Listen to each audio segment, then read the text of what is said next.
I have my cameraman, Devin, who's been recently demoted to camera donkey, but maybe he's going to go back up to cameraman in a little bit.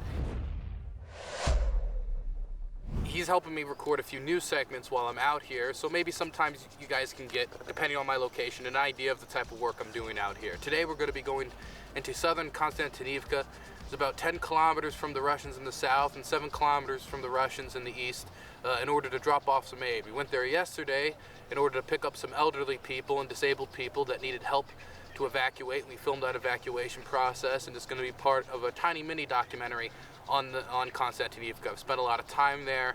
I'd always stop by the Oko on my way to different deployments, and so I thought that, you know, it's important that I cover what's happening to this community. There's a lot of good people there. So the first news segment we're talking about during today's Shwarway, it has to be with Elon. I mean, how do you go from 1 week saying that the President of the United States is on the list of the most notorious sex criminal in American history, to a week later you're back to praising him and apologizing for the things you said? And I'm not just saying, how do you make that work to the public? How do you make that work in your own mind? There are certain lines that you cross when talking about others that you can't go back from. If I talked to any of you and I called your mom like a skank, or if I said, you know, oh, you hit your kids, or oh, I think that you are literally involved with the most notorious, I mean, Harvey Weinstein, right, has to take notes when this dude's in the room. Puff Daddy Diddy, this is the type of like patron saint that he's going to be praying to. And I mean, they also did float a little bit in the Trump administration thinking about pardoning the man, and 50 Cent directly got involved to say, don't do that, please. So, you know, this administration might not have the best record when it comes to dealing with sex criminals, Andrew Tate, but this is another level. I mean, he didn't just say that, you know, Donald Trump knew Jeffrey Epstein. We knew that. He didn't just say that Donald Trump was like friends with Jeffrey Epstein. He said he was on the Epstein list, the black book of sex pests.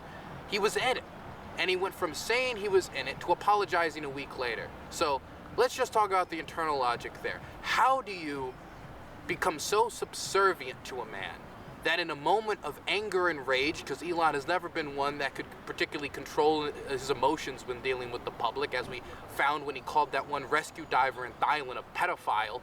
He seems to be calling a lot of people pedophiles. That one rescue diver in pedophile because they didn't like his stupid submarine idea.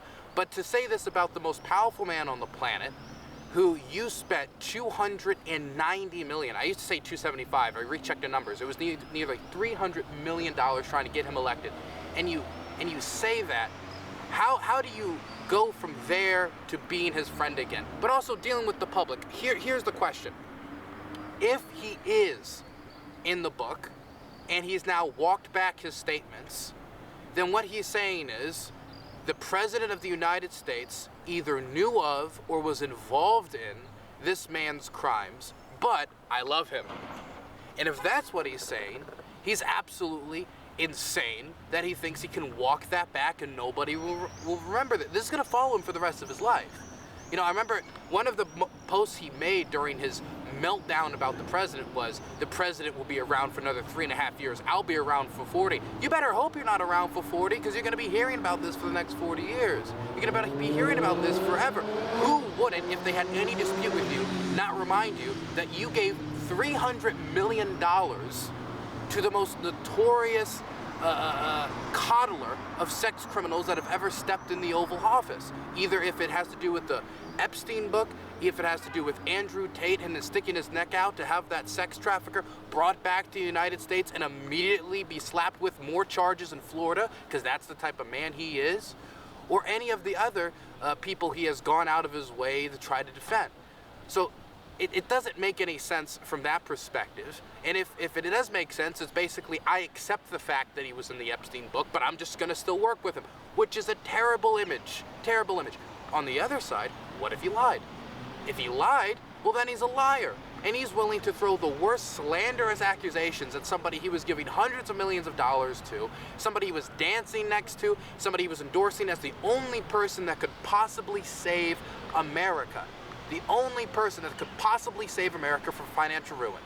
And then immediately, once he finds out that Donald Trump, the person who made 25% of our national debt his own, if you want to go check the numbers, you can fact check me on it, I'm right, he went to that man to save the economy, and he ordered financial rescue, and he got the abuse of children. I mean, if he's a liar, then he's a liar.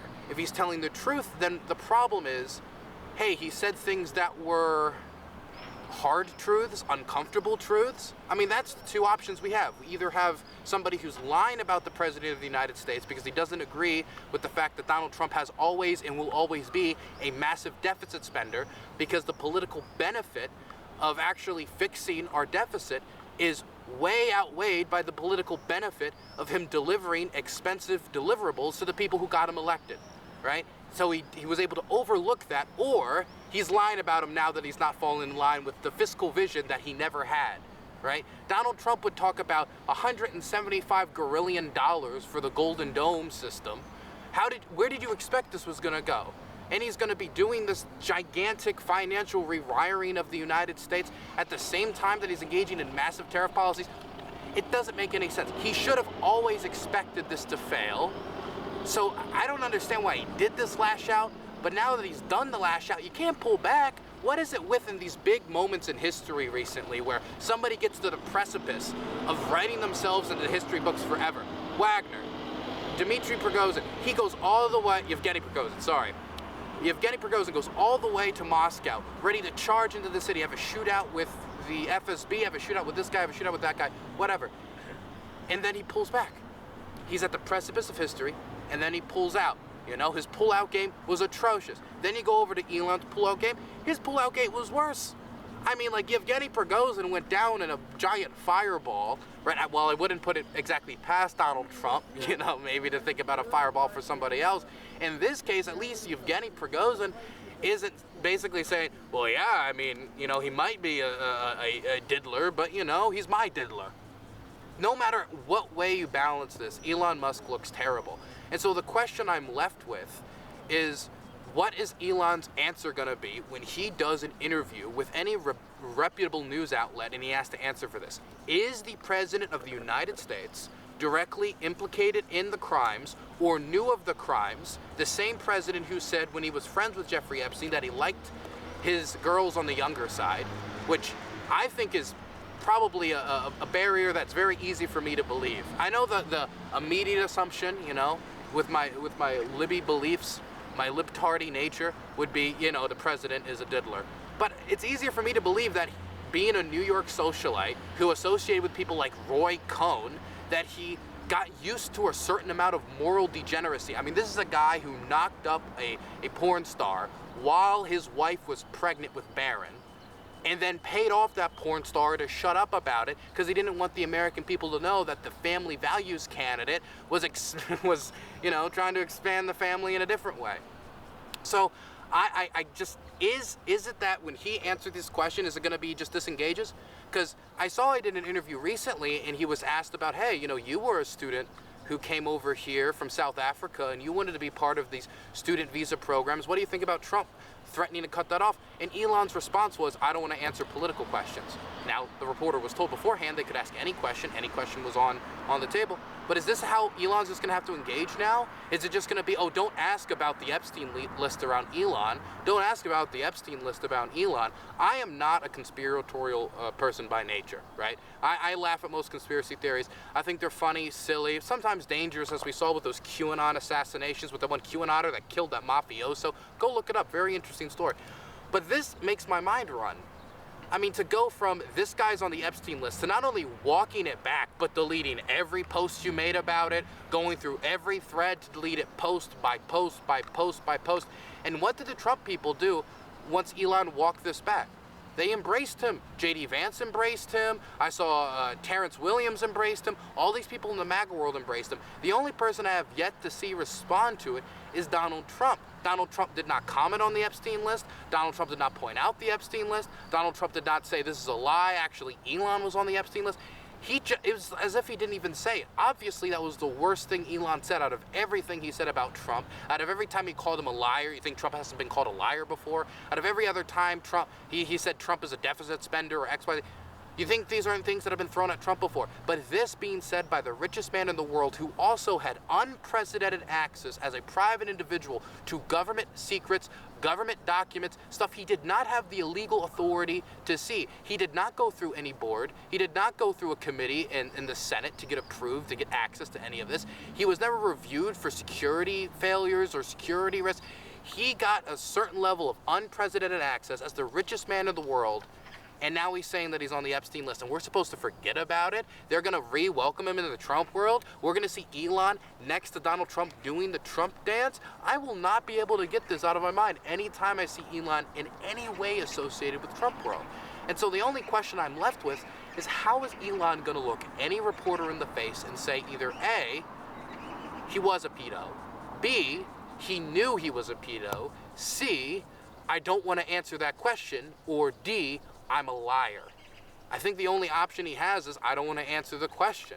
And so this is going to be the untouchable question for the Trump administration. All of the people who are like, hey guys, we need to save the kids from being smuggled for adrenochrome. We have Marjorie Taylor Greene going on TV, actual broadcasted, approved to be put on the airline, saying, I don't want to support Ukraine because they harvest the organs of children and X, Y, and Z. All these people who do so much moral grandstanding about the defense of children have no questions about the most powerful person being implicated by the wealthiest person in being involved with this notorious sex pest. How can you look yourself in the face and say you want to drain the swamp, or have you just created a swamp creature swampier than the rest? Honestly, Donald Trump is not the, cowboy, shooting from the hip guy that you always hear about. To me, Donald Trump is the ultimate formation of politician. Donald Trump is the slimiest politician. Donald Trump became the best at the swamp game. And so maybe Elon has decided that he'd rather reside within the swamp with all these wealthy people than outside of the swamp standing on fiscal principle. Next time when you give $300 million to a political campaign, first maybe look to see if they're at all financially responsible. And hey, it's not like we didn't had a first term we could have reviewed. Dylan, what is Elon's legacy, do you think? What Elon wanted his legacy to be is the economic savior of the union. This little bully boy from South Africa who got picked on because he was just too pretty and too smart and got pushed down the stairs and all of that, went from emerald, inheritor of his father or whatever, came to the United States, and then once learning about this beautiful land of America, came in and saved our land from a fiscal deficit, came and saved our land from a debt spiral by going against all this waste, fraud, and abuse. Now, forget the fact that we already have departments that are supposed to deal with waste, fraud, and abuse, and civil bureaucrats that have, done that for decades, and not a bunch of interns that he's just brought out from his big tech companies to go around to 30, 40-year veterans of civil service and ask them things like, what do you do when you wake up in the morning? Or just like the silly, silly questions. He wanted his legacy to be, we avoided the financial abyss. What his legacy will end up being is that he is an immigrant from South Africa who came here, wanted everybody to like him, and then ended up violating the Constitution 10 ways from Sunday. I mean, we have him accessing government documents that he shouldn't have access to. We have him cutting government jobs that was been approved by Congress. It's Congress's job to decide if U.S. aid survives. It's Congress's job to find out if the anti-scam police in the Consumer Financial Protection Bureau stays around. That was approved after the 2008 financial crisis, okay? It also is an institution that regulates companies like Elon's and has returned money to 200 million Americans. The majority of Americans have gotten return from the anti-scam police. These are the institutions they end up cutting. For every itty-bitty piece of actual waste that was cut, you also had a much larger piece of actual government function that was cut.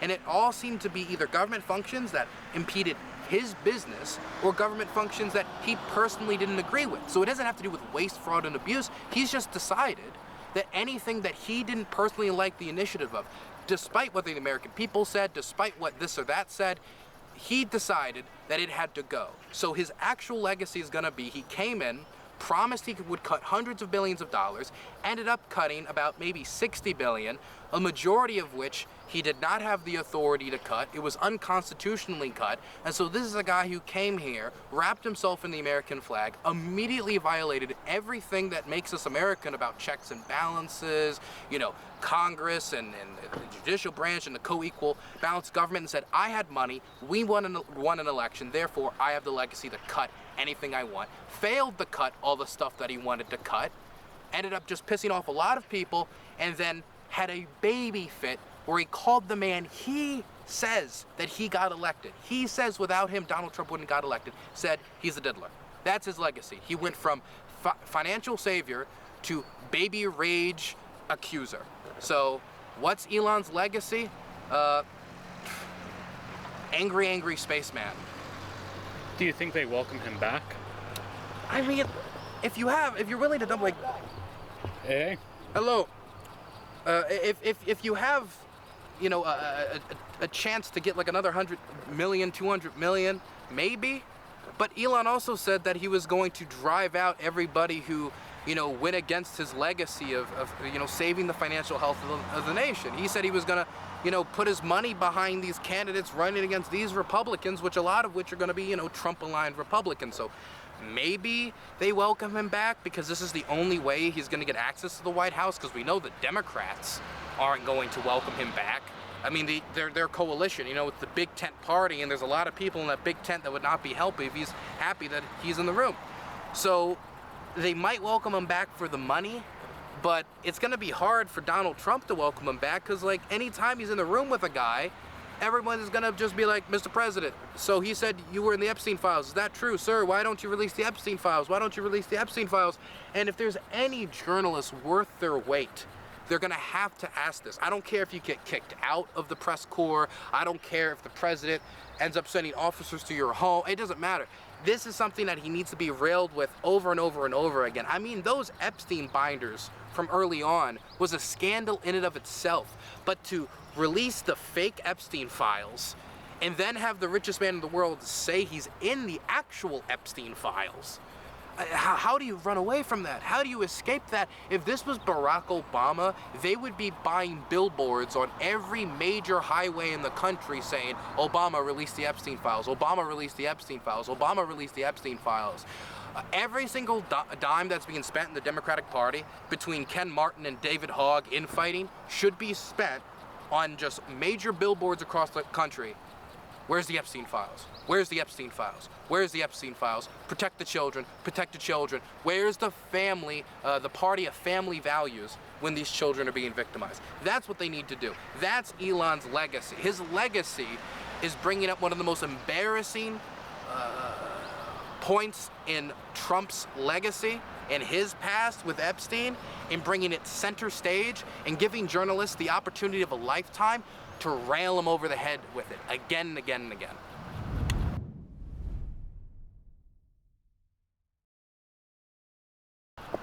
Anything else? That's it. Okay then.